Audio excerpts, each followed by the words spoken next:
Hey guys, tonight we're heading to the bottom of the world, to a place where the sun vanishes for months. The ice crackles like bones beneath your boots, and every breath freezes in midair before it hits your scarf.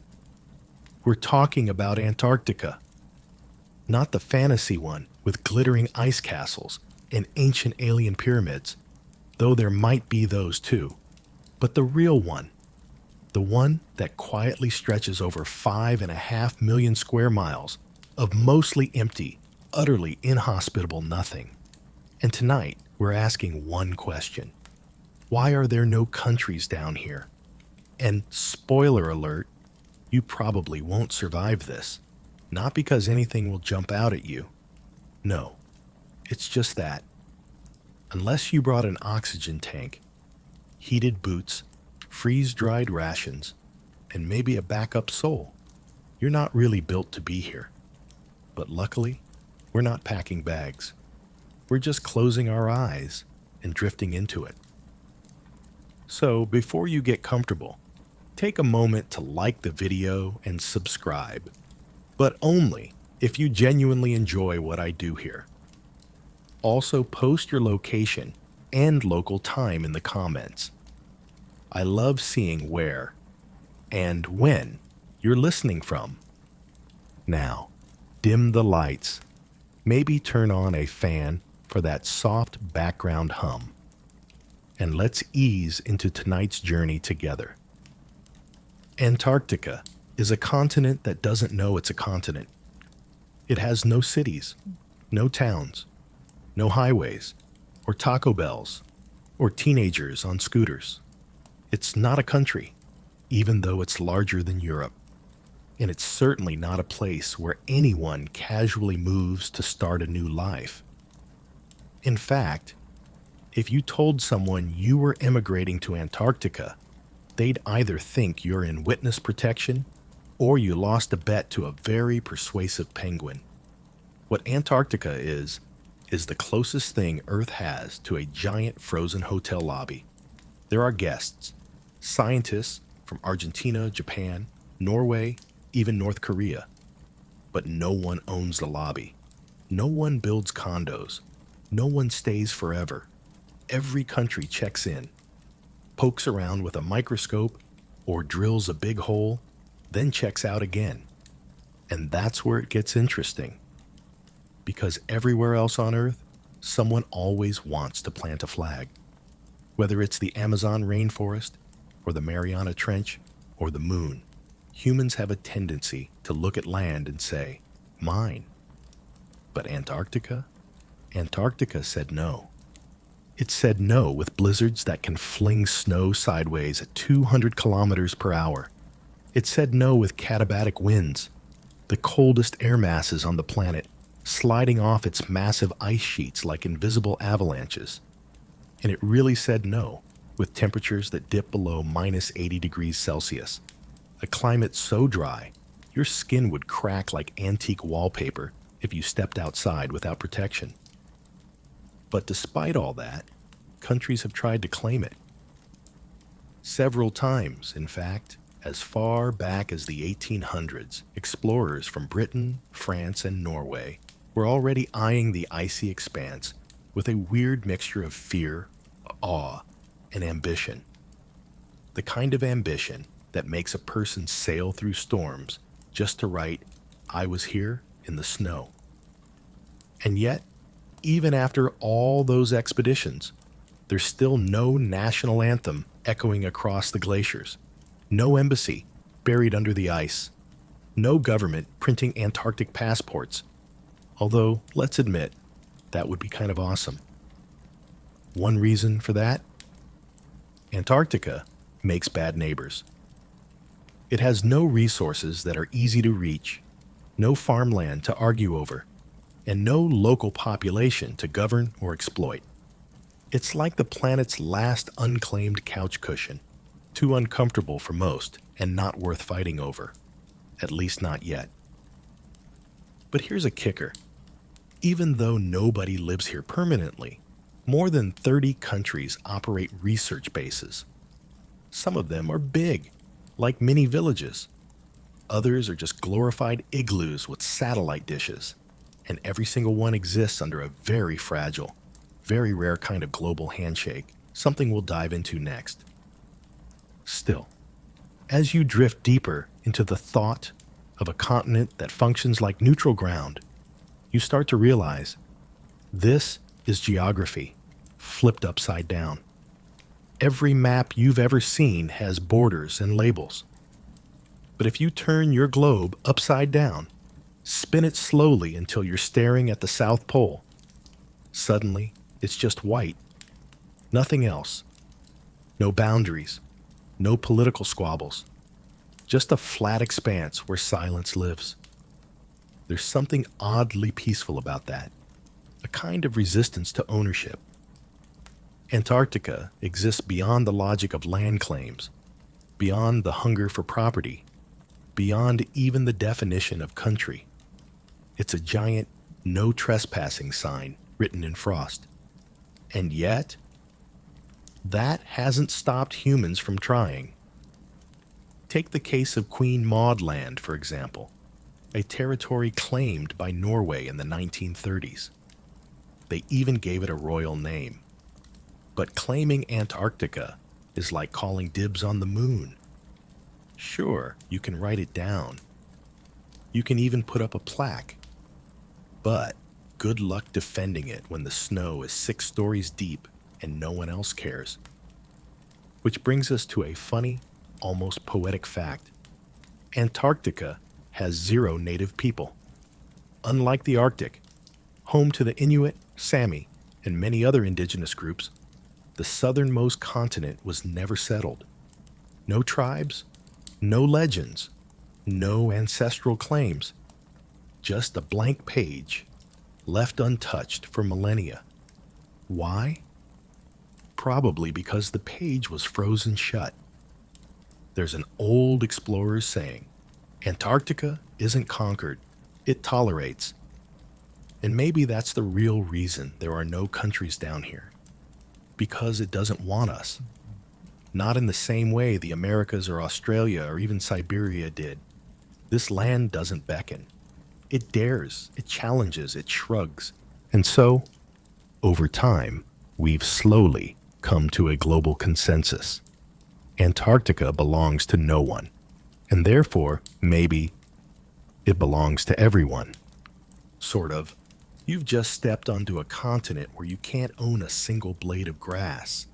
Not because there's a homeowners association lurking behind some icy snowdrift, but because, well, there aren't any blades of grass, or trees, or sidewalks, or cul-de-sacs filled with shouting toddlers and suspiciously nosy neighbors. Antarctica doesn't do neighborhoods. It doesn't do picket fences. And critically, it doesn't do nations. Now, sure, you could technically claim a plot of land here if you were bold enough to yell, "This is mine," into a 60-knot headwind and brave enough to not freeze before lunchtime. But there'd be a problem. No one would recognize your claim. Not the United Nations, not your home country, and definitely not the penguins. They're far too busy plotting their fish heists to care about human real estate. You see, Antarctica operates in a kind of legal limbo. It's not unclaimed land. It's unownable. Legally, politically, spiritually. A place where sovereignty seems to evaporate as quickly as a snowflake on a welding torch. Let's put this into perspective. Imagine a continent larger than Australia. Now imagine that not a single square inch of it is governed by a national parliament. There are no legal jurisdictions, no national police forces, no mayoral elections with awkward campaign ads. You can't file property taxes. You can't register a business. You can't even adopt a penguin and name it Gerald with any legal backing. Gerald belongs to Gerald. It wasn't always supposed to be this way. Back in the early 20th century, when the world still had a bit of that old-timey land grab fever, Antarctica was viewed as the last blank spot on the global map, and blank spots made certain people itchy. So countries started eyeballing it like vultures at a very frosty buffet. Britain laid claim to parts of it.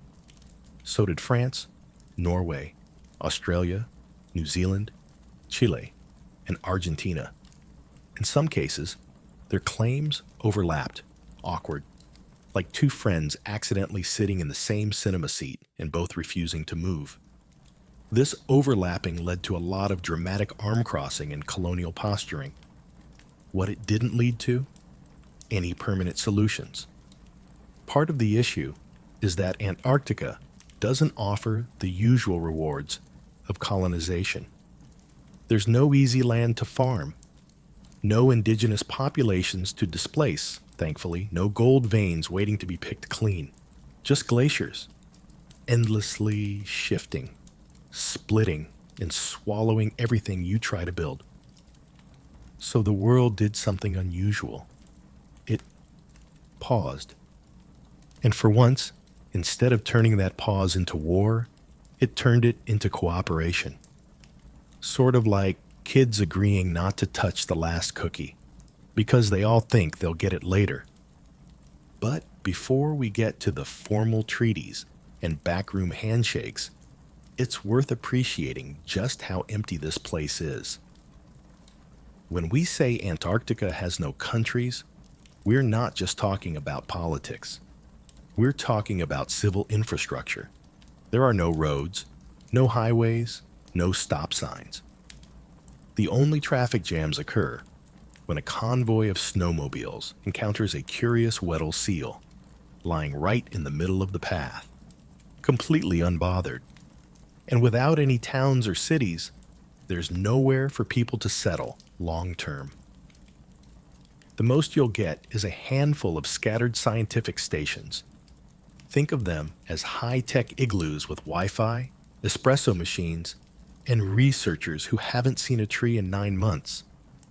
One of the biggest is McMurdo Station, operated by the United States.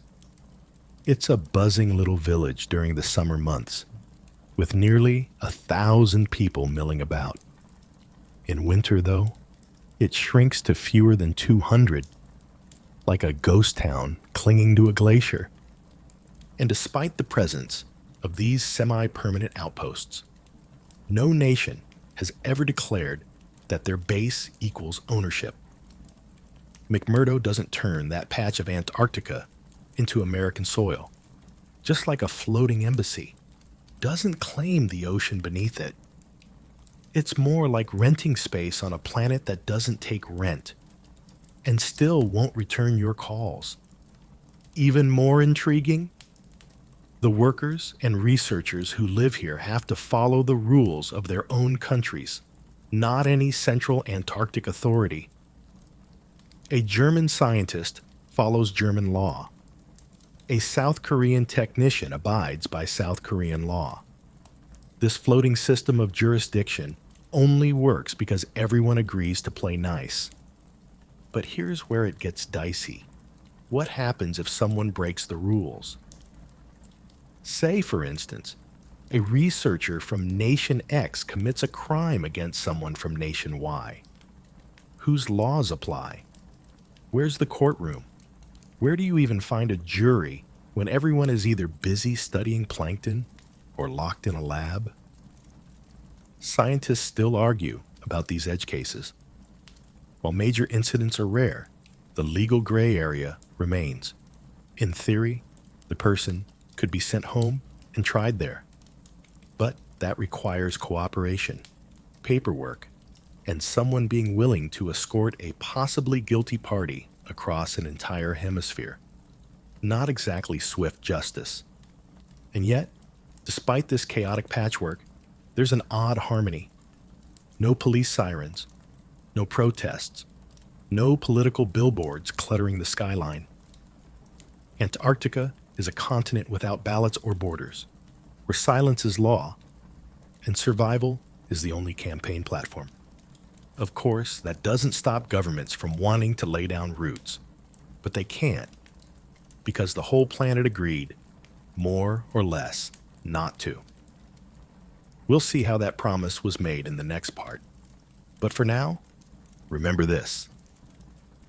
Antarctica isn't just countryless. It's structureless. No cities, no citizens, no sovereignty.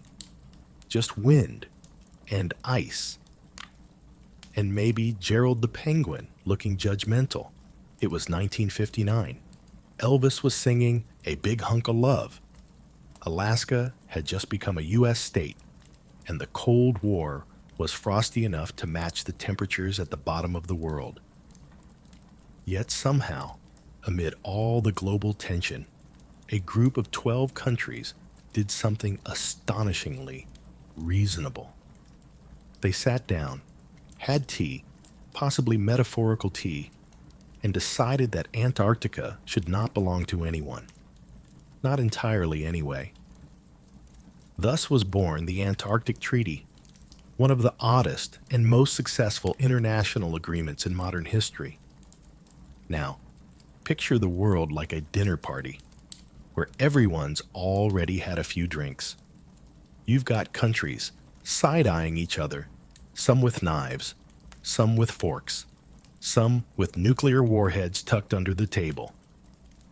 And suddenly, in walks Antarctica, the one place they all agree not to argue over. Not because they love each other, but because fighting over it would be like fighting over a walk-in freezer during a blizzard. No one really wins. Everyone just gets frostbite. The treaty, signed by 12 nations, among them the US, Soviet Union, Argentina, Australia, and the UK, laid out a few surprisingly noble rules. No military activity, no nuclear explosions or waste, no territorial claims enforcement, and, crucially, free scientific cooperation. Basically, don't ruin the snow, don't bring weapons, and share your data like nice little science elves. This agreement didn't magically erase the old claims. Remember, some countries still assert ownership over icy wedges of the continent, but it did something rarer. It froze those claims. Not literally, though the metaphor is icy cool. The treaty stated that while current claims wouldn't be recognized or enforced, no new claims could be made either. In essence, everyone agreed to disagree, indefinitely. And that worked, for decades. It's why today, countries with wildly different ideologies can still operate bases just a few kilometers apart without glaring across the snowfield. A Russian base, an American base, a Chinese base, and nobody's lobbing snowballs. Or anything worse. It's weird, isn't it? A continent that saw 0 wars, despite being surrounded by countries that can barely agree on sandwich toppings. Scientists still argue whether the Antarctic Treaty was a lucky Cold War accident or an uncharacteristically wise piece of long-term diplomacy. Here's the weirdest part. The treaty was signed before anyone really knew what was under all that ice. In the 1950s, no one had a clear idea how much oil, coal, or precious minerals might be hiding beneath the glaciers. And still, the signatories agreed not to drill, not to mine, and not to act like toddlers fighting over a toy chest. Think about that. The first major international agreement to prevent exploitation before there was even anything proven to exploit. Of course, skeptics grumbled. They always do. Some suspected the treaty was just a temporary pause, a handshake, until better tech made resource extraction easier. They imagined a future where countries would quietly ignore the rules and start sneaking drills into the snow, whispering, "Just one core sample, no one will notice." But so far, the treaty has held. And not just held, it's expanded. Today, 54 countries are part of the Antarctic Treaty System. Some of them don't even have snow at home, like Malaysia or Ecuador. But they've signed on anyway, like guests at a wedding who don't know the couple well, but really love the cake. The treaty's strength lies in its openness. Any country can join. Any nation can inspect another country's research station. Yes, even unannounced. There's a transparency baked into the system that makes sneakiness difficult, if not impossible. And this creates a surreal little corner of Earth where science floats above politics, where researchers from bitterly opposed countries share data on penguin migration and atmospheric ozone depletion, where an Italian scientist might pass a thermos of espresso to a Chilean climatologist while both laugh at how fast their eyebrows are freezing. It's not perfect. Some countries still posture. Some try to stretch the rules like old gym socks. But compared to the rest of the globe, Antarctica runs on a radically different principle. Don't be a jerk, especially not in minus 40 degrees. Now, of course, not everyone plays by the spirit of the treaty. There have been minor incidents. A few territorial maps published a little too boldly. Some overenthusiastic scientists drilling a little deeper than needed. But the treaty, like a cold, quiet referee, keeps things relatively calm. And the world still watches. Because if Antarctica were to fracture politically, if one country broke the handshake, the consequences wouldn't just be local. It would signal that even the last untouched continent is up for grabs. A truly chilly domino effect. So for now, the treaty is our planetary promise. A pinky swear between nations. The global equivalent of putting a "Do Not Disturb" sign on a hotel room that no one's actually staying in. And beneath that quiet agreement is a silent understanding. Antarctica is special. A time capsule of untouched nature. A place where human greed, ambition, and ego have, at least temporarily, been put on ice. Whether that peace will last forever, well, scientists still argue about that. Step foot, figuratively, into the frozen silence of Antarctica, and you might spot them. Weathered flags fluttering half-heartedly in the wind. The Union Jack, the tricolor of France, the Southern Cross of Australia, flags from countries scattered across the globe, each one planted here like a polite but stubborn dibs. Except the ground they're stuck in doesn't care. It's ice. Ice older than your country, your ancestors, your entire civilization. These flags are symbols, not laws. Statements, not deeds. Because here in Antarctica, a flag doesn't mean what it usually means. In the rest of the world, raising a flag on soil is tantamount to a political mic drop. We're here, we claim this. But Antarctica politely tilts its head and says, "Cute, no." Because you can plant 100 flags, build a snow fort around each one, and still, legally, you've claimed nothing. Yet the flags keep showing up. Britain's flag marks the British Antarctic Territory, an area first laid claim to in 1908. Argentina and Chile have overlapping claims there too, creating a frosty love triangle of awkwardness. Each country has maps with tidy, straight lines, lines that don't exist in reality. You could walk across these borders and not feel a thing. No signs, no fences, just wind.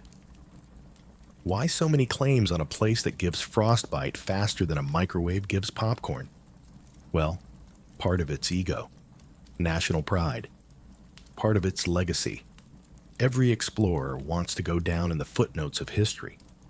And part of it is future-proofing. Because if Antarctica does one day become accessible or profitable, Some nations want to be able to say, hey, we were here first. Still, under the Antarctic Treaty, none of those flags are legally enforceable. They're more like conversation starters, or reminders that, once upon a time, countries looked at a snow-covered wasteland and saw real estate opportunities.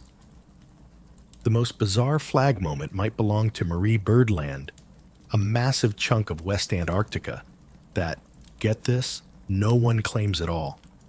It's about the size of Mexico, just sitting there, alone, unclaimed, a geopolitical orphan in a continent already void of owners.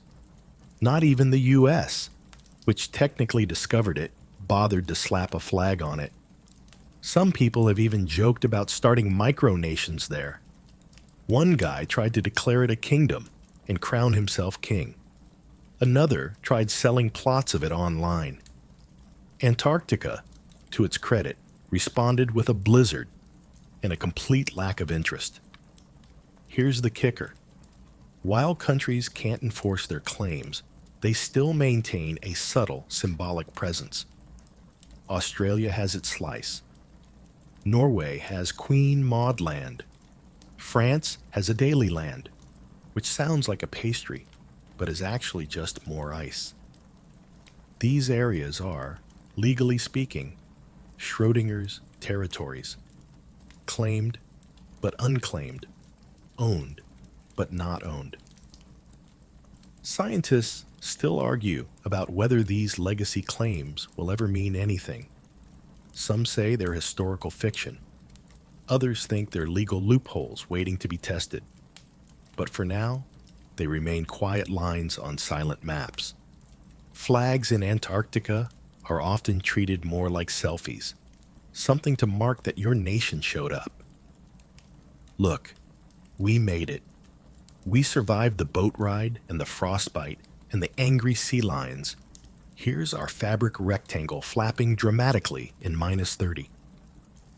But Antarctica isn't impressed. The ice doesn't melt faster for kings. The winds don't calm down for diplomats. And the penguins poop on all flags equally. Take, for example, the South Pole itself. If ever there were a main spot on this continent, that would be it. And what do you find at the very bottom of the planet?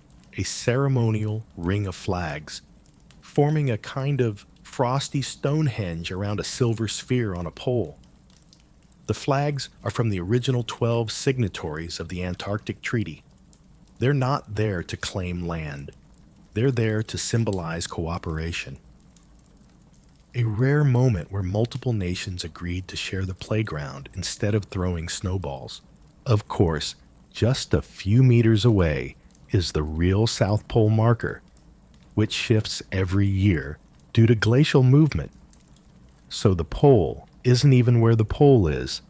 It's all wonderfully, intentionally symbolic. That's Antarctica in a nutshell. A continent where humans bring symbols, flags, plaques, even busts of Lenin. And the continent just shrugs, or would shrug if it had shoulders. And yet these symbols persist, because humans can't help but leave signs. Whether it's cave paintings, or moon footprints, or Antarctic flags, we seem biologically compelled to say, I was here. But claiming isn't owning, and Antarctica remains the only continent where national ambition is permanently paused. Even the people who live and work here, scientists, engineers, cooks, rotate out every few months. No one is born here. No one dies here in large numbers. There are no native flags, no indigenous symbols, just the flutter of nylon banners and the quiet laughter of snow. Picture a cartographer, frustrated, frozen, and slightly delirious, staring at a blank space near the bottom of their globe. They reach for their colored pencils, ready to draw a border. But then they stop. Because mapping out Antarctica's national boundaries is like trying to paint a mural. on the back of a dolphin, slippery, constantly moving, and deeply uninterested in your efforts. See, if you've ever looked closely at a world map, you'll notice something peculiar about the southern end. Antarctica has no clearly defined national borders. Some maps, mostly older or politically motivated ones, will show wedge-shaped territories radiating outward from the South Pole like the slices of a very cold, very contested pie. Other maps leave it blank altogether, as if cartographers collectively agreed, yeah, let's not start this fight. Why the inconsistency? Because mapping a continent that technically belongs to no one comes with complications. Countries that claim sections, like Australia, Argentina, or Norway, have tidy maps at home showing their territory, as if it's already sewn into the national quilt.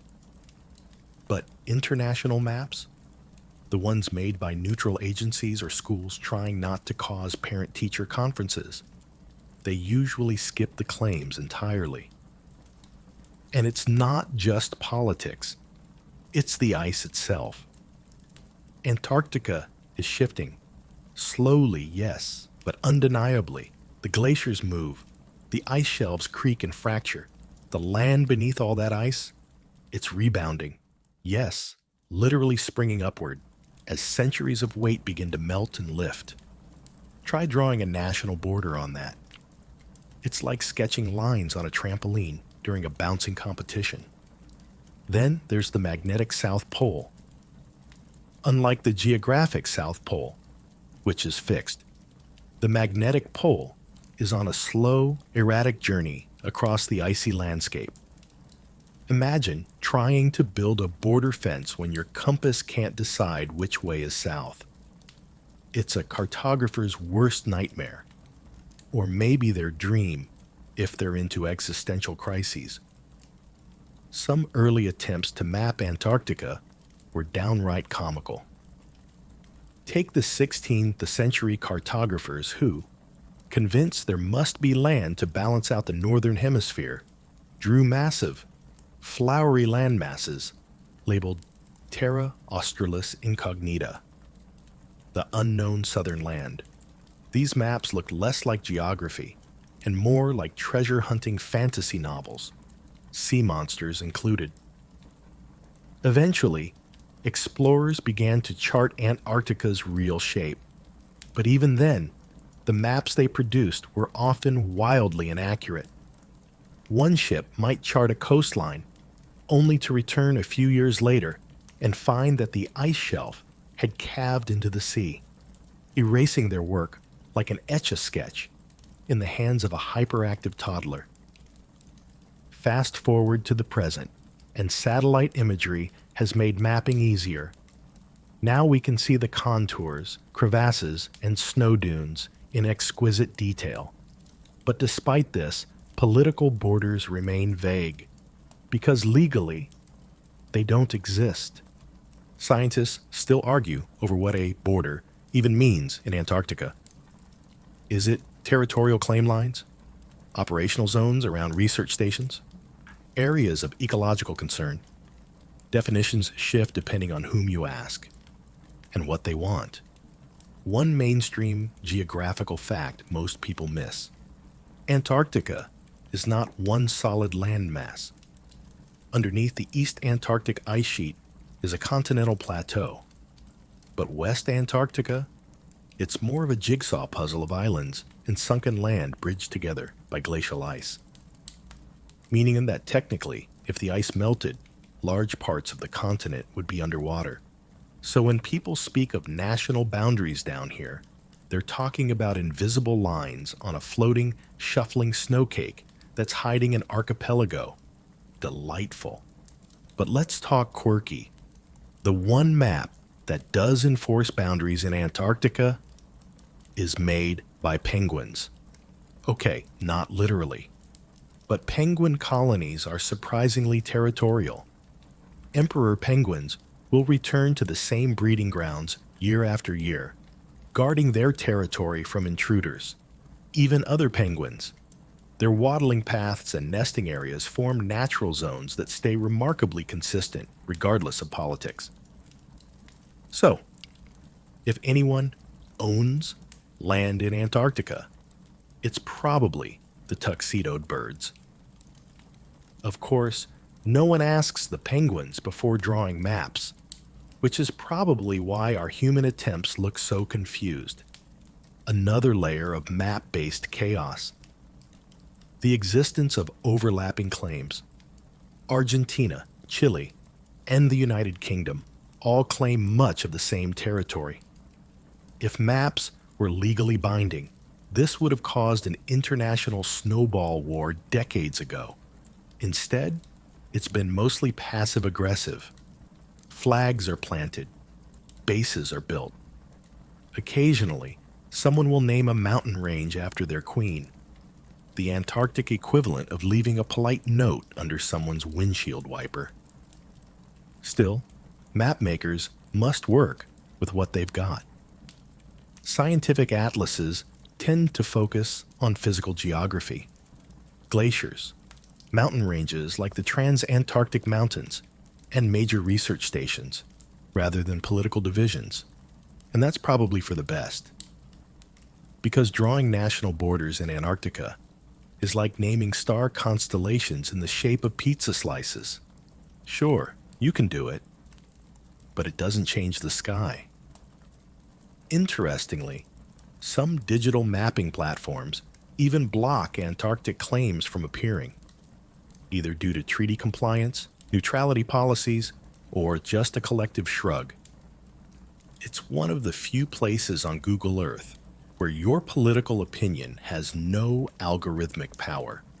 So the next time you look at a globe, spin it south. Notice the blankness, the pristine whiteness, where the usual clutters of nations and boundaries fall silent. That emptiness isn't an oversight, it's deliberate. A nod to the only place on Earth where maps don't rule people. People try not to ruin the map. And if you listen closely enough, you might even hear the cartographers breathe a sigh of relief or panic. Depends on how much they like straight lines. Let's talk about residents, or rather, the utter lack of them. Because when it comes to permanent population, Antarctica is winning the global hide-and-seek championship. You can travel from coast to pole, across thousands of kilometers of frozen wilderness, and you won't find a single person who calls this place home. No mayors, no high school mascots, no grumpy dads mowing snow lawns. Nothing. This is, quite literally, the only continent on Earth without a native human population. And it's not like people forgot to move here. It's because nature made it clear humans are not on the guest list. And yet, we try. At any given time, around 1,000 to 5,000 people are living in Antarctica, depending on the season. But they aren't citizens. They're visitors. Scientists, engineers, mechanics, medics, chefs, yes, chefs, and the occasional overly optimistic documentary filmmaker. Most of them are here for research, rotating in and out like guests at a very exclusive, very cold Airbnb. And here's the crucial detail. There are no birth certificates issued in Antarctica, no hospitals offering epidurals, no obstetricians delivering babies under the southern lights. Okay, technically, a couple of babies have been born here, but it wasn't because anyone wanted to raise little Antarctic citizens. It was geopolitical posturing. Argentina, for instance, deliberately arranged for a woman to give birth at their Esperanza base in 1978. It was a not-so-subtle way to bolster their territorial claim. Look, a baby! We clearly live here now. But nobody really bought it. La. And the baby? He grew up and moved somewhere warmer, probably with better Wi-Fi. So without people born or raised here, you're left with a population that's constantly churning. It's a parade of bearded climatologists and caffeine-addled glaciologists, each spending a few months collecting samples and praying their fingers don't freeze off. This unique situation creates some beautifully strange consequences. First, there's no government, no local council, no police chief, no courthouse. If you have a dispute in Antarctica, your first step is usually talk to your station manager. If things escalate, your home country steps in.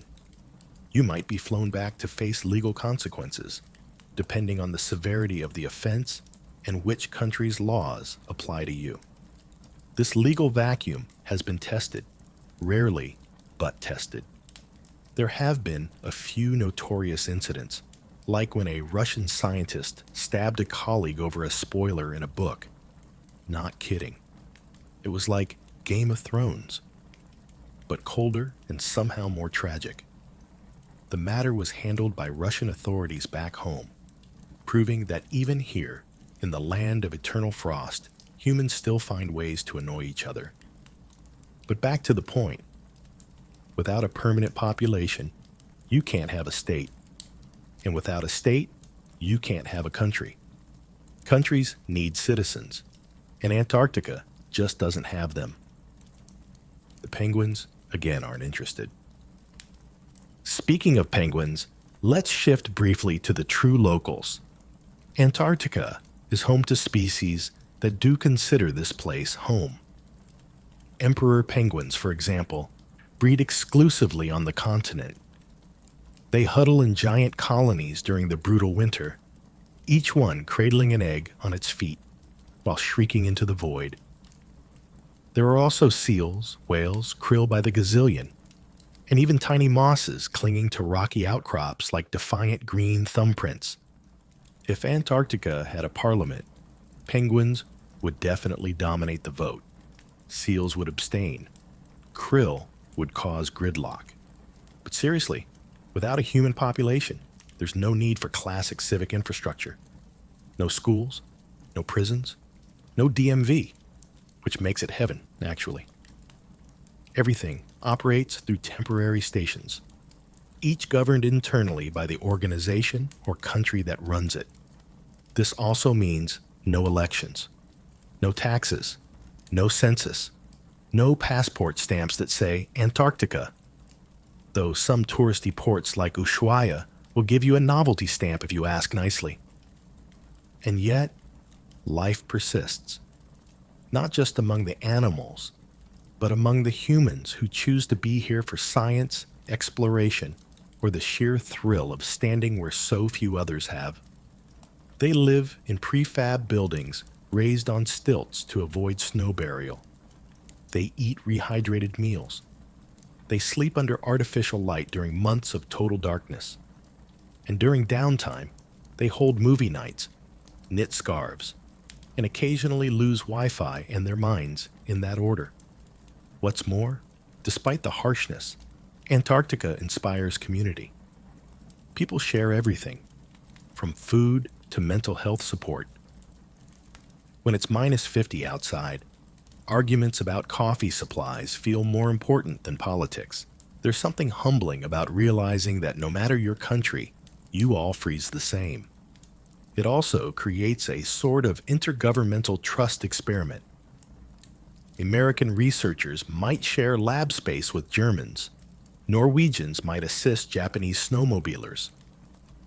And all of them might gather in the same mess hall for rehydrated lasagna and the evening weather report.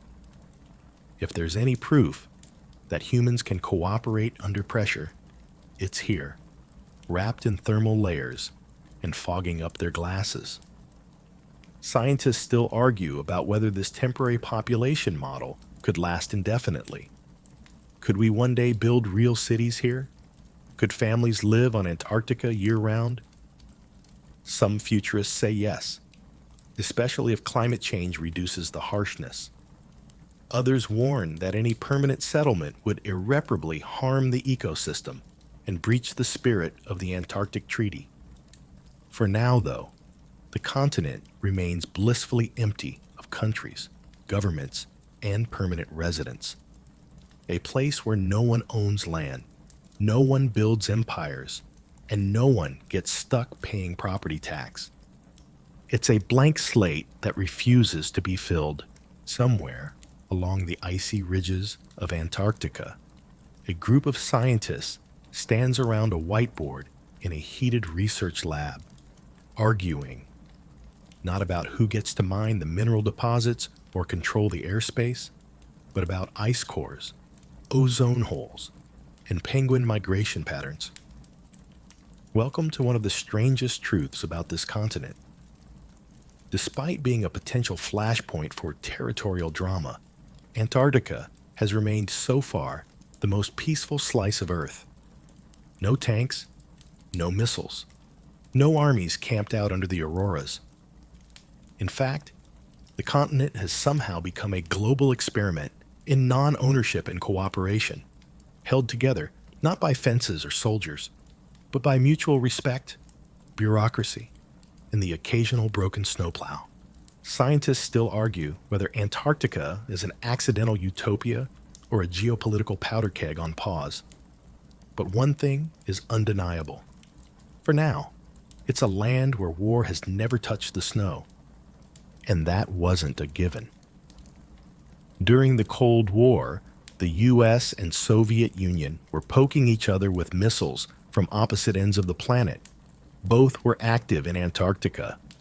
And yet, instead of turning their icy outposts into launch pads, they signed the Antarctic Treaty in 1959, agreeing to ban all military activity on the continent. No bases, no weapons testing, not even a cheeky spy drone. Of course, some research stations have dual-use capabilities, meaning their tech could be used for military purposes back home. Radar systems, satellite communications, cold weather gear testing. But on the continent itself, still no missiles in sight. This makes Antarctica the only continent on Earth where military conflict has never occurred. And that's more than just a cute trivia fact. It's a structural miracle. Think about it. Antarctica is bigger than Europe. It has strategic positioning between the southern Atlantic, Pacific, and Indian Oceans. It's rich in hypothetical resources. And yet, no one's fighting over it. Not officially. Instead, countries compete in a different way. Science. Stations are outfitted like floating laboratories from the future. Want to show your nation's strength? Build a bigger observatory. Launch a climate project that collects ice cores dating back 800,000 years. Or establish a base that runs entirely on wind and solar power. The arms race in Antarctica is fought with thermometers, microscopes, and grant funding. And here's the quirky part. That's exactly how some countries express national pride. Take South Korea, for instance. They built the Jangbogo Station in 2014, designed to withstand some of the harshest conditions on Earth. Its sleek, modern architecture practically screams, "Look at us. We can science in the snow." China's doing it too, rapidly expanding its Antarctic footprint with new stations, icebreakers, and long-term research goals. Some analysts quietly raise eyebrows at this, concerned that scientific presence might mask future strategic ambitions. But for now, everyone plays by the rules. And those rules, they're surprisingly strict. Under the Antarctic Treaty System, no nuclear weapons are allowed, not to be tested, stored, or waved around dramatically. No military bases either, not even temporary ones. All operations must be peaceful, and preferably scientific. If you want to bring a tank, you'll have to call it a very weird snowplow and convince 50 other nations it's for meteorology. Also, all countries have the right to inspect each other's bases. unannounced. Surprise inspections, Antarctic style. Imagine trudging through a blizzard for 40 kilometers just to check that your rival isn't hiding a laser cannon in their weather station. Spoiler, they aren't. That's the beauty of it. Mutual distrust, held in balance by transparency. It works because everyone assumes everyone else is watching. And more importantly, because Antarctica just isn't worth the risk. You could fight for it, but you'd mostly win frostbite, bad headlines, and a guilt trip from international scientists. Still, peace hasn't made Antarctica boring. On the contrary, it's become a symbolic prize, a place where nations flex soft power. Flags go up. Research papers get published. Documentaries are filmed with dramatic narration over sweeping drone footage. And beneath the cooperation, there's always a quiet hum of competition. Countries subtly try to one-up each other. Oh, your station can support 30 scientists? Ours has a sauna and a ping pong table. You studied climate change for 6 months? We've been tracking ice melt since the Reagan administration. All very polite, all very frosty. But it's there. Some worry that peace might not last forever. As climate change alters the landscape and global demand for resources rises, the temptation to exploit Antarctica could grow. What if someone finds rare earth elements beneath the ice? Or new fishing grounds open up as sea ice disappears. That's when this diplomatic snow globe might get shaken.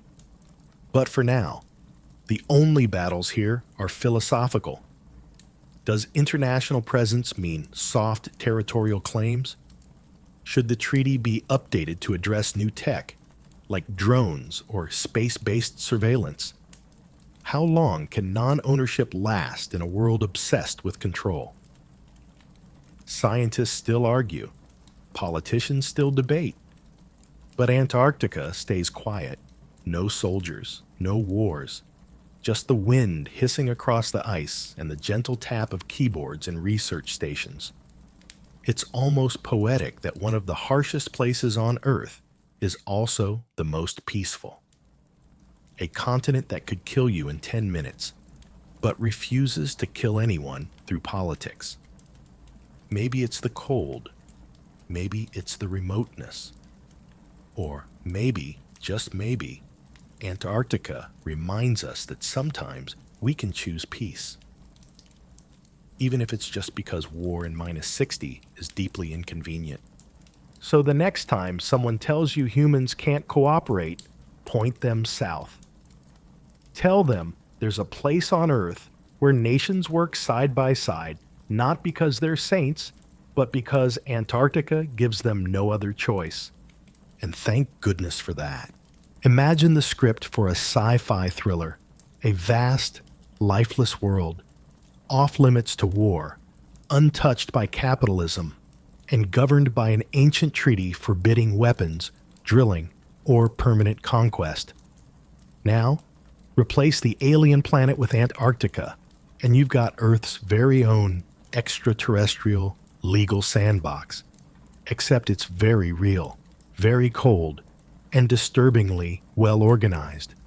Because Antarctica doesn't just have rules. It has rules that sound like they were written for a Star Trek spin-off. These laws are what keep the continent frozen, not just in temperature, but in time, suspended in a kind of legal and ethical ice cube. No mining, no nukes, no ownership, no new claims. And all scientific discoveries? Open access. Share your penguin data or get out. Weirdest of all, these rules work. For now. Let's start with a central piece of legal sci-fi. The Protocol on Environmental Protection to the Antarctic Treaty. Sounds like something issued by the Galactic Senate, right? It's a sweeping set of protections signed in 1991 that doubled down on Antarctica's special status. not just as land without borders, but as a natural reserve devoted to peace and science. That phrase is literal and legally binding. The protocol outright bans all commercial mining, no matter how valuable the rocks buried under that ancient ice may be. Coal, off limits. Oil, forget it. Diamonds, leave them for the penguins. Even scientific sampling must be done with extreme care, with environmental assessments, international oversight, and about 15 pages of paperwork for every suspicious-looking pebble. It also requires every nation operating down here to monitor, report, and minimize their environmental impact, which means, yes, there are forms for human waste. Entire teams exist just to make sure you don't poop where you shouldn't. This is a continent where even garbage is airlifted back to the mainland like radioactive gold. The ecosystem is considered so sensitive that some scientists wear special boots to avoid tracking foreign spores across the snow. And drones? Not so fast. You can't just send a quadcopter zipping over a penguin colony for your YouTube reel. The use of remote-controlled tech is restricted and monitored, with an emphasis on not disturbing wildlife. Because yes, even in a place where no humans live, privacy matters. Now here's a quirky gem. There's an entire system of Antarctic Specially Protected Areas, ASPWAs, which are essentially no-go zones unless you have official clearance. Some are designated for their unique geology, others for their rare ecosystems. In many, walking is forbidden. You're allowed to observe from a distance, like a really cold art museum, where touching the exhibit could trigger a UN meeting. Think about that. No one lives here. No one owns it. And yet, it has restricted zones. Because Antarctica is managed not like a nation, but like a museum exhibit the size of a continent. Look, but don't touch, or else. That or else, by the way, isn't even military. There's no Antarctic police force, no enforcement agency. What exists is a strange and delicate system of international self-regulation. Countries monitor each other. Observers are invited to tour each other's stations. Environmental infractions can lead to diplomatic scolding, sanctions, or even expulsion from treaty talks. It's peer pressure in parkas. Scientists still argue about how long such an honor system can last. As more nations join the treaty, some with looser environmental track records, the risk of quiet rule bending increases, especially when there's no central authority to crack down on violations. Another issue, loopholes. For example, while mining is banned for commercial purposes, scientific sampling is still allowed, which raises an eyebrow or two. What counts as scientific? How many core samples does one nation really need? And if, say, a country stumbles across a massive natural gas reserve during a purely academic study, who's going to stop them from making notes for the future? You also get some deeply specific legal quirks, like the requirement to decontaminate clothing and equipment between locations to avoid spreading non-native microbes or seeds. There are vacuum rooms in some stations, literal human airlocks, where you brush off particles like an astronaut scrubbing moon dust off a boot. And yes, there are fashion laws too.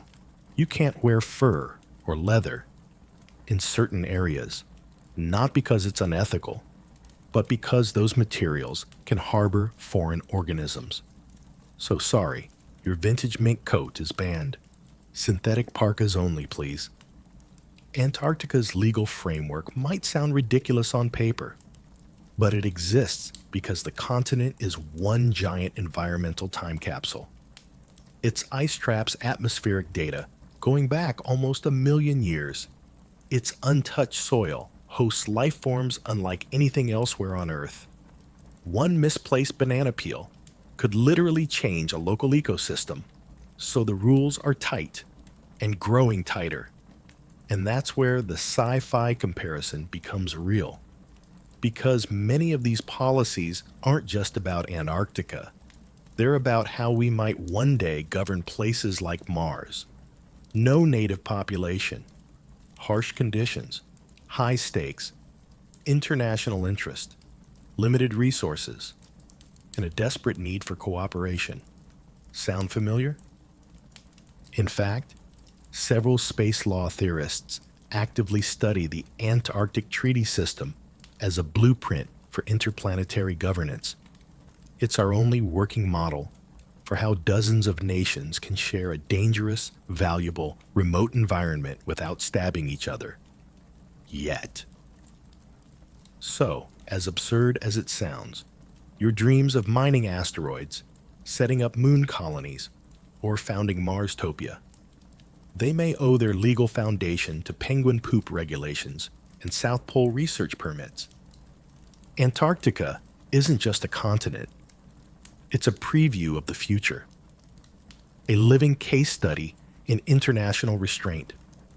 A frozen mirror reflecting our best intentions and worst temptations. And like all good sci-fi stories, the big question remains, will the rules hold? Or will the coldest place on Earth eventually heat up, politically, economically, and literally? If you dig down through Antarctica's endless layers of snow and ancient ice, carefully, respectfully, clipboard in hand, you won't find El Dorado or secret alien tech. But you will find something that has fueled wild speculation, quiet ambition, and late-night treaty rewrites for decades. Potential wealth. That's the thing about Antarctica. It's not just white on the surface. It's black, gray, and metallic underneath. Oil, coal, uranium, even rare earth elements, all sitting quietly under kilometers of frozen silence, waiting.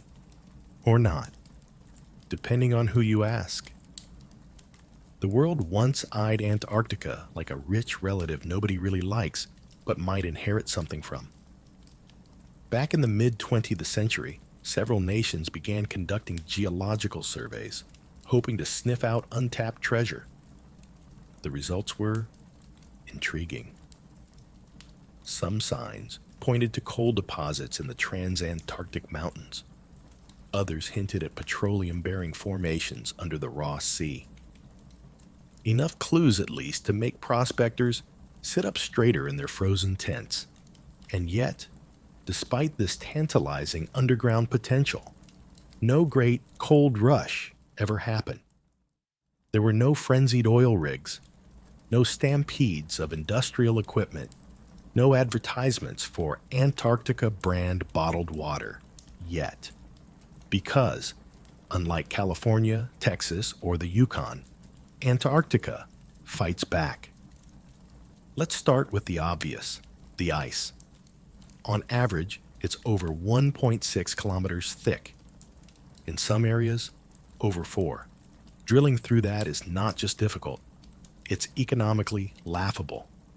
Imagine spending hundreds of millions of dollars to reach oil you're not even allowed to legally extract, while simultaneously having to avoid penguin colonies and file 97 environmental forms per drill bit. And yet, the resources are there. Or might be. Scientists still argue about just how much wealth Antarctica holds. Some say the estimates are overblown, artifacts of Cold War-era optimism. Others suggest we've only scratched the snowy surface. What's undeniable is that Antarctica contains the kind of natural resources that could, in theory, spark a geopolitical frenzy if the legal freeze ever thaws. In the 1970s and 80s, this anxiety nearly turned hot. Nations began discussing something called the Convention on the Regulation of Antarctic Mineral Resource Activities. It was supposed to lay the groundwork for how, when, and whether resource extraction might be allowed in the future. But the pushback came hard. Environmentalists, scientists, and several governments raised alarm bells. The thought of mining a fragile, unspoiled continent felt like putting billboards on the moon. So instead of opening the door to mining, countries slammed it shut with the Madrid Protocol in 1991. It banned all commercial resource extraction indefinitely. No loopholes, no clever rewordings, just a big, icy no. Of course, indefinitely doesn't mean forever. It means until we all agree otherwise. Starting in 2048, the protocol can be reviewed and technically amended. That's only a few decades away. Not a blink, but not a glacier either. And this is where things get tense. Some nations, China, Russia, even India, have ramped up their Antarctic presence in recent years, building bigger research stations, investing in more icebreakers, conducting more scientific seismic studies. Critics quietly wonder, are they planning ahead? Preparing for a post-2048 world where resource extraction might no longer be taboo? Officially, no one admits that. Unofficially, eyes are narrowing. But even if the legal restrictions were lifted, the practical ones remain daunting. Just transporting fuel and food to remote bases costs a fortune. Now, imagine shipping tons of ore across hostile sea ice with no ports, no roads, and 11 months of brutal winter, not to mention the fragile ecosystem. Antarctica is not just cold nature, it's delicately cold nature. Its food chains are tight, efficient, and incredibly vulnerable. Disrupting one part, say by contaminating krill populations, could ripple upward to whales, seals, and penguins in a heartbeat. Oh, and fun fact, Antarctica stores 70% of Earth's fresh water, locked in ice sheets. If you mess with those, it's not just penguins who suffer. Sea levels could rise catastrophically, swallowing coastlines across 6 continents. So yes, maybe mining there is a little more high stakes than your average gold rush. Still, the allure remains. Because while no one's building oil rigs right now, the concept of future potential has a long memory. Politicians retire, treaties evolve, and the ice melts. Climate change is already reshaping parts of Antarctica's coastline. Ice shelves collapse, permafrost thaws. Some previously unreachable areas may become accessible, geographically and politically. What was once a logistical nightmare might someday become merely very difficult. And in a resource-hungry world, very difficult is often just another way of saying, let's send a feasibility team. So far, the world has held firm. The treaty's moral line remains uncrossed, but the countdown to 2048 has already begun in certain corners of government and industry. What comes next depends on what kind of future we're brave or foolish enough to choose. Will we keep Antarctica pristine? Or will the quiet allure of its hidden wealth eventually crack the treaty's icy armor? If nothing else, history teaches us this. Humans rarely ignore buried treasure forever. But for now, the cold rush remains just a whisper beneath the snow. You'd think a continent with 0 cities, 0 citizens, and 0 shopping malls would have 0 appeal to big business. After all, there's no market here, no customers, no bustling ports or booming high streets. But that hasn't stopped a curious crowd of corporations from staring longingly at the bottom of the map and wondering, how can we get in on this?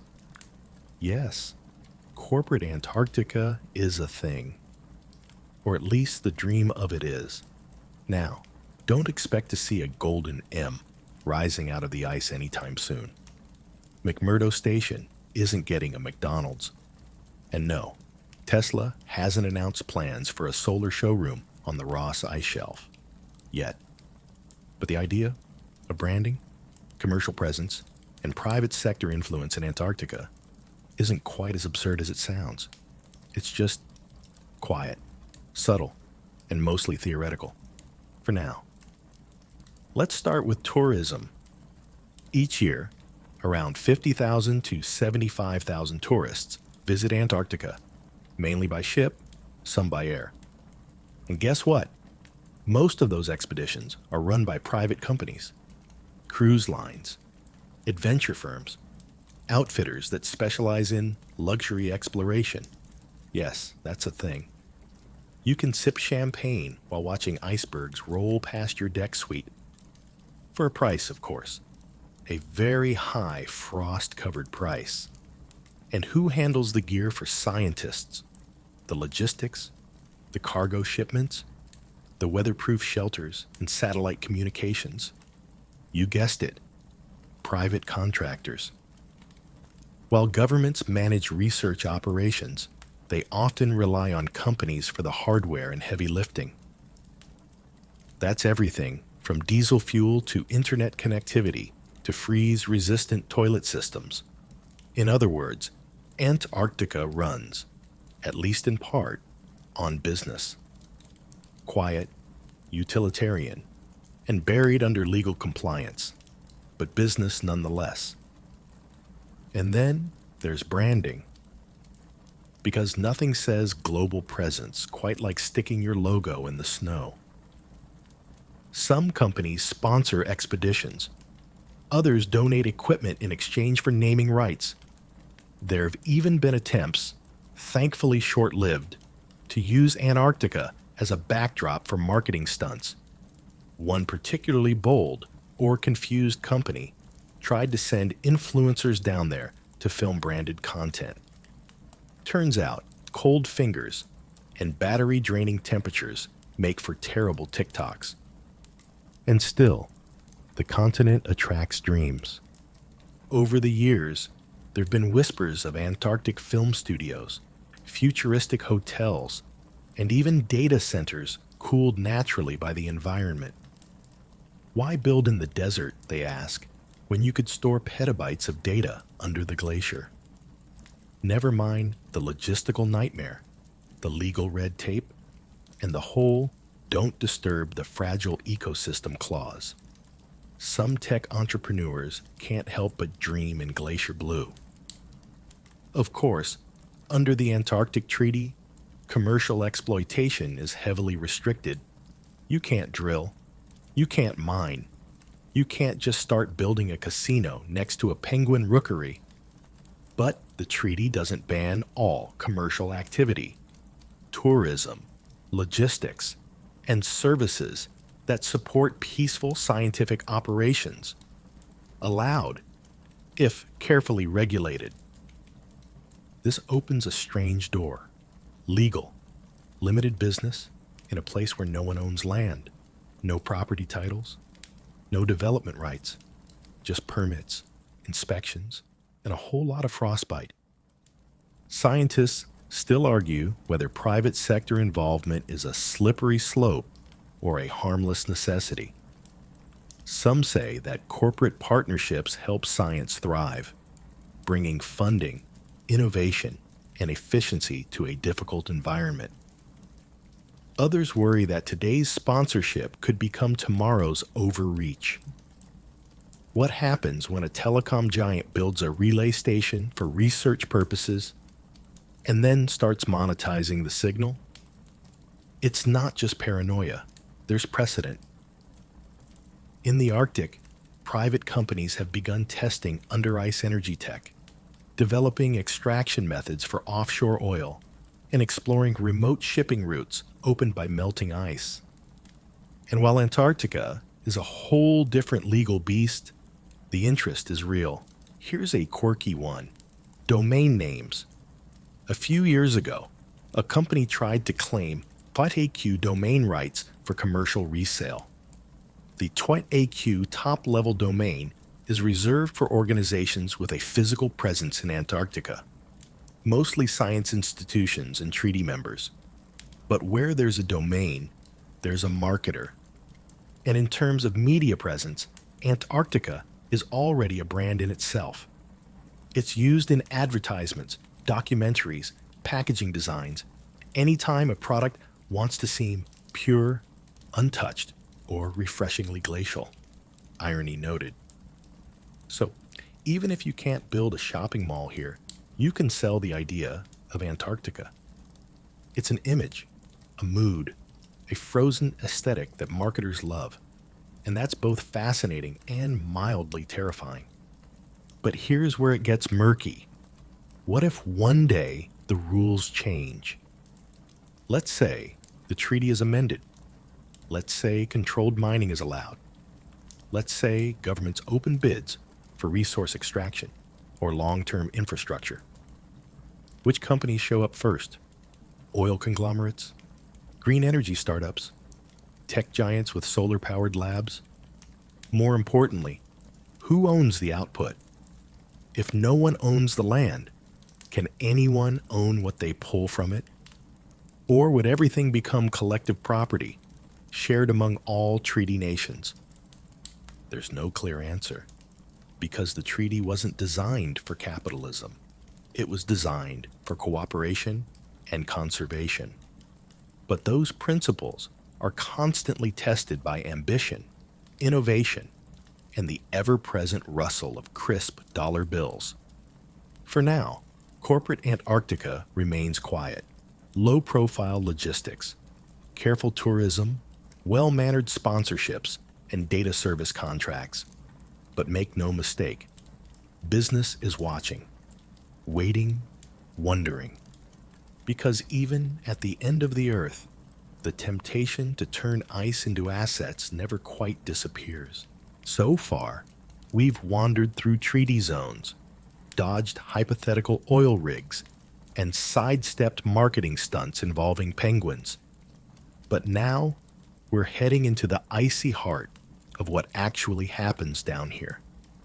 Because while there are no governments in Antarctica, no schools or suburbs, there is a kind of quiet competitive chaos playing out every single year. It's called the Antarctic Research Race, and it's more intense than you'd expect. You see, the real turf wars down here don't happen with tanks or treaties. They happen with science stations, temporary or permanent, tiny or sprawling. These bases are the only physical footprints most countries leave on the continent. And even though everyone agrees not to claim the land, building a shiny new research outpost in Antarctica sends a pretty clear signal. Hey, we're here and we brought Wi-Fi. There are currently over 70 research stations operated by roughly 30 different countries, each one clinging to a different patch of snow like a stubborn barnacle. Some are perched on ice shelves. Others cling to exposed rock, like futuristic cliffside chalets. Most have clever names: Haley the Six, Concordia, Neumayer, Vostok, each sounding like it could double as either a spy agency or a sci-fi spaceship. And the amenities? Surprisingly decent. McMurdo Station, run by the U.S., is basically the Antarctic metropolis. In the summer months, it can host over 1,000 people. It has a chapel, a gym, a coffee house, and even a band rehearsal room. The nearby Scott Base, operated by New Zealand, is connected by road.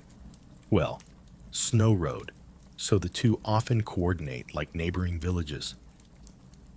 Over on the other side, you'll find stations like Concordia, a joint French-Italian base located in one of the coldest, most isolated places on Earth. Temperatures routinely plunge below minus 80 degrees Celsius. It's so remote, it's used to simulate conditions for Mars missions. You know, things are serious when you're pretending Earth isn't Earth. Each station reflects its country's priorities. Some focus on climate science, drilling deep ice cores to track ancient atmospheric data. Others study cosmic rays or micrometeorites, taking advantage of the clean air and high altitude. And of course, there are the biologists, spending hours peering at krill under microscopes and getting pecked by aggressive skuas during lunch breaks. But let's not pretend it's all cooperative group hugs and shared goggles. Because beneath the polite exterior of the scientific community lies a kind of territorial peacocking. It's not warfare, but it is competition. Some countries build bases in unclaimed regions like Marie Byrd Land, a giant area no nation currently claims, partly to say, we're not claiming this, but we could. Others build newer, fancier, or more sustainable stations to flex technological muscle. China, for example, has been steadily expanding its Antarctic presence with multiple stations, icebreaker ships, and plans for more. Russia's Vostok station, meanwhile, sits atop Lake Vostok, a subglacial body of water sealed off from the atmosphere for millions of years. Drilling into it was a monumental feat, partly for science, partly for national pride. Scientists still argue whether the operation was motivated more by curiosity or geopolitical showmanship. Even station names are political. The UK calls one area the British Antarctic Territory. Argentina calls the same stretch Tierra de San Martin.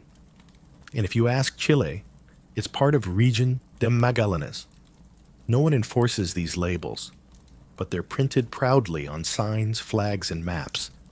Because while you can't claim land under the treaty, you can make it look like you did. Some countries take it even further, naming glaciers, peaks, and valleys after national heroes, presidents, or royalty. Antarctica now has dozens of unofficial place names, depending on whose map you're reading. A mountain might be called Mount Vinson on one chart, and something entirely different on another. This naming frenzy is more than just patriotic snow graffiti. It's about presence, about being seen. Because in Antarctica, visibility is everything. You don't get power through conquest, you get it through footprint. The more you do, the more people see you doing it, the more legitimacy you carry at the international table. And that table is the Antarctic Treaty Consultative Meetings, where decisions about the continent's future are made. Only countries that conduct substantial research get to vote. So yes, in a way, science stations are the ballots of Antarctica. No research, no voice. That's why even small countries, Portugal, South Africa, Bulgaria, maintain some presence. It keeps them involved, engaged, politically relevant. Even if their stations are seasonal tents or collaborative outposts run with other nations, they still count. And it's not all humans. Some research centers are built in fragile wildlife zones, meaning construction must avoid disturbing penguin nesting grounds, seal nurseries, or microbial moss beds. Environmental reviews are exhaustive. Sometimes, entire projects are relocated because a rare seabird decided to nap in the planned parking lot. So yes, the Antarctic research race is real and growing. But unlike a gold rush, it's not about extracting. It's about exploring, about data, about discovery, and about diplomacy. A fragile dance where science is the language and the world's coldest, quietest continent is the ballroom. And while there are no countries here, there are ambitions, frozen into the ice, etched into station walls, echoing in every international meeting that ends with, and let's keep Antarctica peaceful, shall we? Let's say, for a moment, that you're flying over Antarctica. Just you, a map, and the frozen expanse below. You look down expecting to see neat, color-coded slices of sovereignty like in your old-school atlas. Maybe the red triangle is Britain's. The blue wedge? Australia's. That messy swirl near the peninsula? Probably Argentina's. But as you peer through the clouds, there are no lines, no fences, not even a "Welcome to Norway's bit of Antarctica" sign. Because in reality, all those neat national claims are theoretical, and some of them overlap in ways that would make even the most laid-back cartographer clutch their compass in horror. Take the Antarctic Peninsula, for example. It juts out towards South America like a cold, crooked finger, and 3 countries, Argentina, Chile, and the United Kingdom, all claim it. Their territorial slices not only overlap, they practically stack on top of each other. 3 layers of bureaucratic lasagna, all claiming the same icy strand of rock and glacier. To add to the comedy, all 3 have research stations there, just kilometers apart. Flags wave, scientists bustle around, and each nation politely pretends the others aren't squatting on their metaphorical lawn. It's one of the world's only places where you can technically be trespassing in 3 countries simultaneously, and yet no one arrests you. And why not? Because of that handy little legal patch called the Antarctic Treaty. Remember, under this agreement, no new claims can be made, and existing claims are effectively frozen, not recognized or disputed.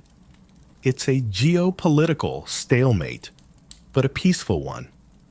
The treaty's Article 4 is basically a diplomatic shrug. You say it's yours? Fine, but nobody else has to agree.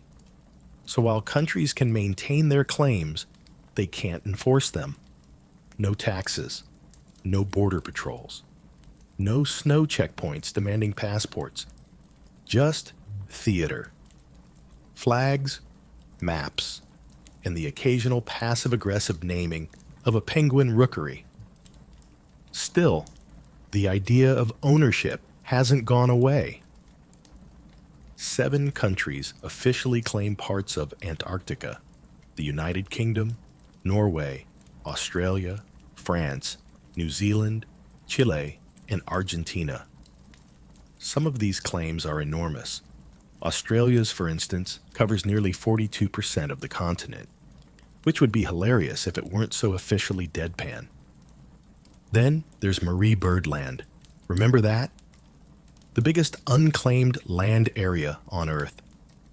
No nation has laid formal claim to it. The U.S. might have, but chose not to. Not because they didn't want to, more because they didn't want to mess up the treaty they helped write. It's the cartographic equivalent of seeing the last slice of pizza, realizing you already had 3, and politely pretending you're full. That's led to some bizarre modern footnotes. Over the years, individuals have tried to declare personal countries in Marie Byrd Land. Micronations like West Arctica or Grand Duchy of Flandrensis, complete with flags, websites, fake passports, and declarations of sovereignty. The international community, understandably, just rolled its eyes and went back to measuring ice cores. Still, the idea of a land that no one claims, in a world where everything is sliced and subdivided, is deeply tempting. It sparks questions. Who owns the moon? Who owns the seabed? And if Antarctica is somehow ownerless, could we one day build nations there? Scientists still argue about whether the existing claims will ever be taken seriously again.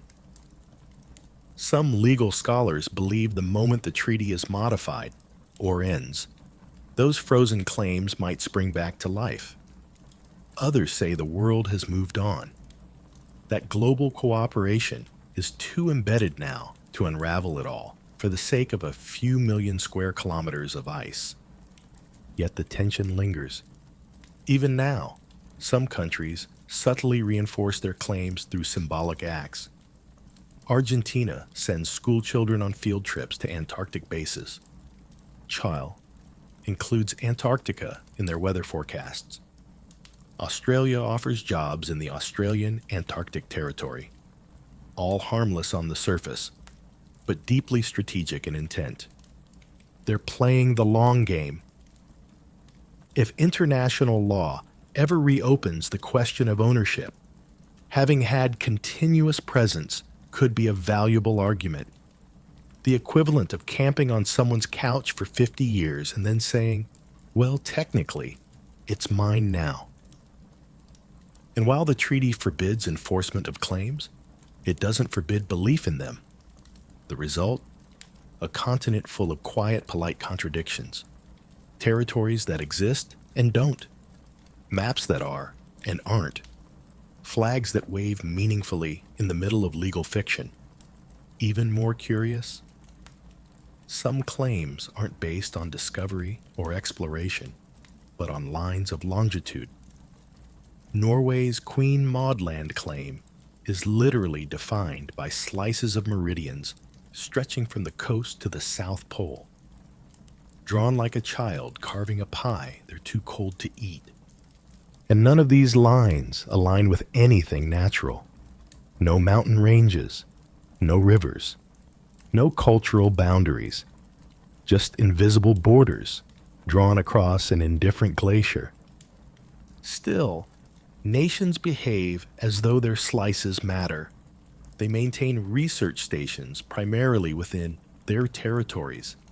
They name peaks and valleys. They build infrastructure like airstrips and weather towers, but always with the careful language of, we're doing science, not staking claims. Because that's the line between legal presence and treaty violation. So what you get is a strange form of territorial theater. Not quite ownership, not quite neutrality, just layers of flags, buildings, maps, and posturing, suspended in a continent that refuses to care. Because at the end of the day, Antarctica doesn't recognize lines. Its glaciers bulldoze through territories without asking. Its winds scatter flags across claimed and unclaimed land equally. Its silence mocks the very idea of borders. And perhaps that's why, despite all these overlapping claims and contradictions, Antarctica still works. Because everyone knows the land can't be controlled. It can only be shared, respected, and, if we're lucky, preserved. At least for now. Now, imagine the snow begins to crack. Not with a boom, but with a melt. Not because of explosions or drills, but because of something far more insidious. Heat. Quiet. Gradual. And global. Because as the planet warms, so does the one continent that was supposed to stay neutral, cold, and untouched. And that raises an uncomfortable question. Scientists are increasingly whispering into their weather logs. What happens to Antarctica's fragile peace when the ice starts to disappear? This is no longer theoretical. Antarctica is melting. Glaciers like Thwaites, ominously nicknamed the Doomsday Glacier, are retreating faster than models predicted. The ice shelves that once stabilized massive chunks of inland glaciers are breaking off into the sea. Sea levels are rising. Ocean currents are changing. And beneath all that, the great white sheet that made Antarctica so inhospitable is thinning. That might sound like bad news for climate scientists, coastal cities, and polar bears. Wrong pole, but you get the idea. But to some geopolitical strategists, it sounds like opportunity. Because here's the thing. Everything that's made Antarctica off limits, its harshness, its inaccessibility, its deep freeze, might become less true in the coming decades. Ice melting means exposed rock. Exposed rock means easier land access, and easier access means resources become tempting again. That no mining clause from the Antarctic Treaty, it only holds if everyone agrees. It's still too much effort to drill. But what if it isn't? Some of the buried treasures, like iron ore, hydrocarbons, or rare earth metals, might suddenly feel within reach. And while the Madrid Protocol, that lovely environmental agreement from 1991, forbids mining, it can be reviewed and potentially modified beginning in 2048. Mark that number, because strategists already have. Governments are watching sea ice maps the way investors watch stock tickers. China has publicly stated its intent to play a future role in Antarctic affairs. Russia's seismic surveys raise eyebrows. And while no one has broken the rules outright, some are clearly preparing for a post-protocol Antarctica. And then there's shipping. As the Southern Ocean warms, sea ice is retreating from key access points. Icebreaker ships now sail routes that were once blocked 10 months a year. If trends continue, certain coastal zones could become seasonally navigable. That opens up not only logistics, but potentially new trade routes, fisheries, and staging grounds for research or exploitation. Even biodiversity is shifting. With warmer waters and milder coastal climates, new species are creeping south. Some plant life is spreading. Invasive species hitch rides on ship hulls, and while penguins might adapt in charming documentaries, the broader ecosystem isn't built for sudden change. So here's the creeping concern. If the climate melts the continent, will it also melt the treaty? Because the Antarctic Treaty is, in many ways, built on a kind of cold logic. No one wants to fight over a frozen wasteland. But what if it stops being a wasteland? What if it becomes lucrative? Scientists still argue whether warming will lead to a treaty crisis. Some believe the cost of development will remain too high. Others fear a slow erosion of principles. Countries quietly bending the rules, lobbying for reinterpretations, using science as a cover for strategic mapping.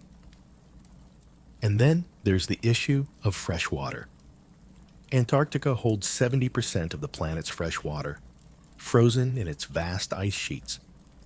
If technology advanced enough to transport it, say via iceberg harvesting or snow desalination, it could change water geopolitics. Far-fetched? Maybe, but not unimaginable, especially as global water scarcity intensifies. There's also the issue of research station survival. Some stations are literally sinking as the permafrost beneath them melts. Buildings shift. Supplies spoil. Infrastructure fails. Countries are now being forced to rethink station design in the face of rising temperatures. In a particularly ironic twist, Antarctica, once used as the Earth's climate control room, is now suffering directly from the thing it helped us study. The ice cores drilled to study historical climate change, they're melting too. No longer just silent archives, but ticking clocks. So what do we do? Some propose updating the treaty preemptively, expanding environmental protections, tightening inspection protocols, creating contingency plans for what happens if or when economic pressures begin to override cooperation. Others push for global recognition of Antarctica as a World Heritage Site, not just in spirit, but in law, a kind of permanent wilderness reserve, untouchable by market forces. But that would require every major nation to agree. An agreement, as we know, is often the hardest thing to export. Meanwhile, whispers persist. What if a country drills illegally and blames it on rogue actors? What if infrastructure expansion turns into de facto territory control? What if the rules are respected publicly, but quietly ignored? For now, no lines have been crossed. No treaty has been broken. But the ground, quite literally, is shifting. And if we're being honest, Antarctica has always existed in a kind of fragile equilibrium. Cooperation built not just on treaties and goodwill, but on mutual inconvenience. It's easy to agree on peace when the alternative is frostbite and bankruptcy. But if the risks shrink, will our restraint go with them? No one knows. But the question hangs in the cold air like breath. What happens when the ice runs out? Before the patience does. Now, let's zoom out. Not geographically, but conceptually. Because if you squint hard enough, Antarctica stops looking like a frozen wasteland and starts looking like something else entirely, a test run, a kind of legal and ethical simulator, a dress rehearsal for places we haven't even reached yet. And no, this isn't a metaphor.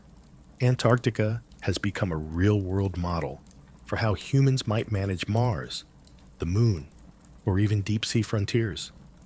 In the academic world, they call it planetary governance prototyping. In plain English, space law. Tested on ice. At first glance, that seems bizarre.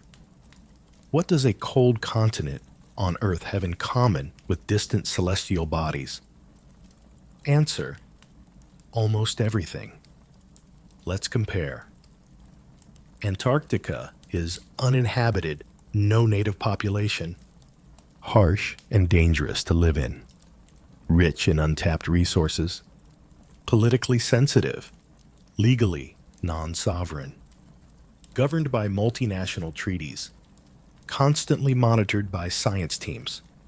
Sound familiar? Because that's also the elevator pitch for Mars. When space law scholars look at the Antarctic Treaty, they see a surprisingly successful framework for non-ownership-based cooperation. No one owns Antarctica, but multiple nations operate there.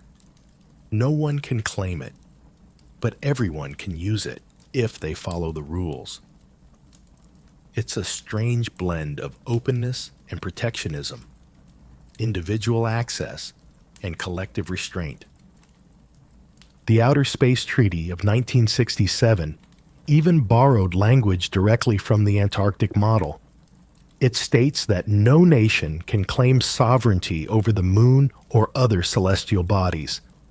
Just like Article 4 of the Antarctic Treaty, it promotes peaceful use, prohibits militarization, and encourages international cooperation.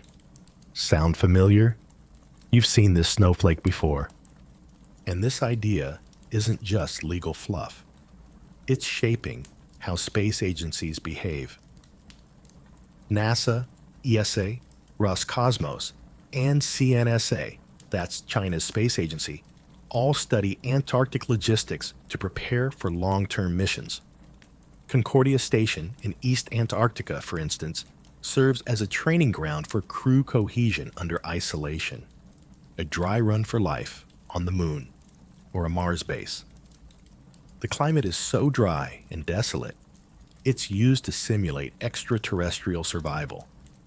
Even the food systems, those vacuum-sealed meals, hydroponic experiments, waste recycling processes, are all being refined in Antarctic labs long before being launched into orbit. Antarctica may be the coldest place on Earth, but it's the hottest site for testing off-world living. Scientists still argue about whether this analogy can stretch indefinitely. After all, Mars has different gravity, radiation levels, and soil chemistry. But the legal and ethical principles, those scale just fine. And here's where it gets juicy. The private sector is eyeing both Antarctica and space with the same speculative gleam. Mining companies dream of platinum-rich asteroids. Tech giants envision satellite networks and lunar data hubs. And they're all watching how Antarctica handles the tension between exploration and exploitation. Because if humanity can't keep itself from messing up the only unclaimed land on Earth, what hope do we have on Mars? There's also the question of cultural heritage. Antarctica, like space, is full of symbols. The bust of Lenin at the pole of inaccessibility, the huts left behind by Shackleton and Scott, rusting fuel drums from expeditions past. Already, international organizations have started listing some sites as protected monuments, not because they're warm and cozy, but because they represent our earliest attempts at inhabiting the uninhabitable. This mirrors the debate in space policy. Should we preserve the Apollo 11 landing site? Is the first boot print on the moon a museum piece or just space dirt? Antarctica is helping us figure that out. Slowly. Through layers of snow, treaties, and ethics. Even the way nations jockey for prestige in Antarctica echoes the posturing we're starting to see in space. Who gets the first permanent base on the moon? Who owns the data from Martian soil samples? What happens when a country wants to build a telescope in a crater someone else is eyeing for a solar farm? All of these questions are playing out in miniature, right now, at the bottom of the world. And the way we handle them, peacefully, carefully, cooperatively, with a few sarcastic penguin jokes thrown in for morale, will set a precedent. Not just for Antarctica, but for everywhere else we might go. Which brings us to one final, quirky irony. The more we use Antarctica to prepare for space, the more we realize just how rare Antarctica actually is. Because in space, there is no atmospheric ozone to protect, no glaciers to preserve, no krill to monitor, no moss beds to tiptoe around, no leopard seals sneaking up behind divers. Antarctica is alien, but it's also alive. And that makes it more than just a legal testing ground. It makes it a reminder of what we risk, of what we could lose, of how rare it is to find a place that belongs to no one but matters to everyone. And so, here we are, on a continent that refuses to play by the rules of the rest of the world. No borders, no armies, no strip malls or sovereign citizens. Antarctica doesn't bend to flags or governments. It doesn't submit to maps or manifestos. It simply exists, enormous, indifferent, and entirely unlike anywhere else on Earth.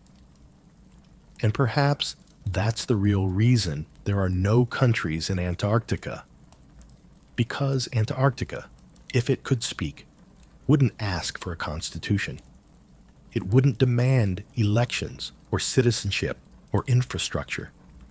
It would just remind you, in a low whisper beneath the wind, that some places are meant to stay beyond our grasp. Let's take one last look at what makes this place so uniquely untouchable. It's not that nobody ever tried to claim it. Oh, they tried.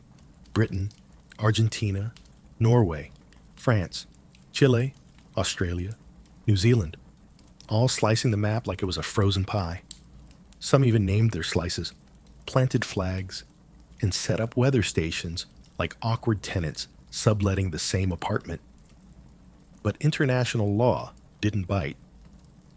The 1959 Antarctic Treaty hit pause on all territorial ambition. And unlike most global pauses, this one stuck. Not because of trust exactly, but because of shared inconvenience. It was just too cold, too hard, too remote to be worth fighting over. And so, Antarctica became the world's non-country. A no man's land for science, a legal oddity, a frozen frontier suspended in cooperative limbo. But as we've seen, that status is both powerful and precarious. Nations still squint toward the future, thinking maybe, just maybe, they'll find value buried beneath the ice. Tourists sip cocktails on deck chairs just miles from some of the harshest terrain on Earth.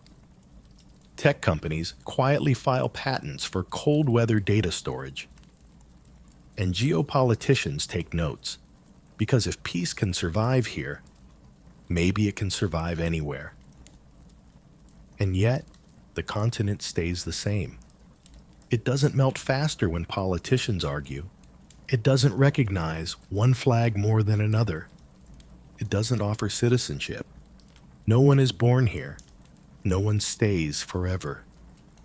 There are no borders, no immigration offices, no airports with snaking customs lines. Just you, the cold, and the feeling that you're standing somewhere genuinely outside the world's noise. Even nature follows different rules here.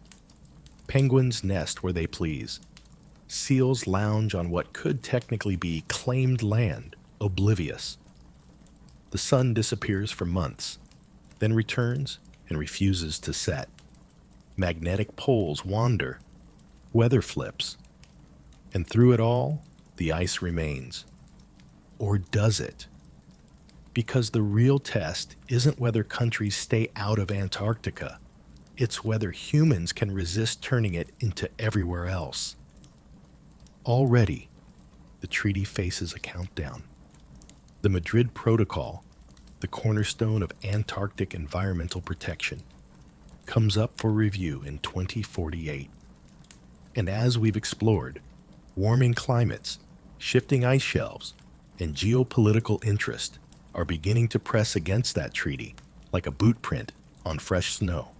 Scientists still argue whether we're up to the task, whether future generations will protect the no countries model or rewrite it to suit the times. But in a way, Antarctica has already told us what it wants. And it's not ownership, it's respect. Respect for its silence, respect for its mystery, respect for the fact that it is one of the last truly wild places left on Earth. So maybe the better question isn't, why are there no countries in Antarctica? It's, why would we ever want to change that?